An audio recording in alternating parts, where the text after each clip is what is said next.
So you mentioned how the national parks are, of course, have been set aside for the benefit of all Americans.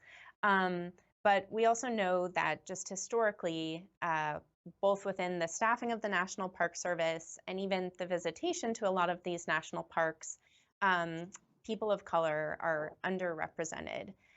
Why is that? And also, since you've been director, is there any meaningful change that you have been helping to implement to change that? And that's great because 10 years ago, the National Park Service was more diverse than we are today. And we recognize that. We're committed to identifying proactive strategies to hire, welcome, promote, and retain a workforce that reflects the diversity of our nation. We want to ensure the stories we tell in the parks that all Americans can see themselves within the park itself to show the diversity of who we are as a nation. We are only stronger by our diversity. It's very interesting to me how we look at nature and we recognize that the major component of nature for its sustainability is to have a very diverse and rich ecosystem.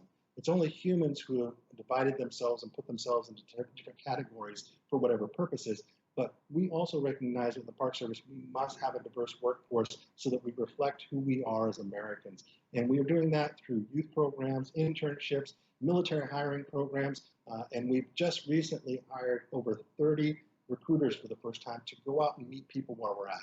Traditionally, we've always hired our staff through the local community, and we'll continue to do so, but we haven't been out in the past being able to work with historically Black colleges and universities, working in Native community colleges, working and going out into trade schools and bringing in a different and diverse workforce, which we're committed to doing so that we can fill out our ranks so these people so we have people who are preserving and protecting these areas.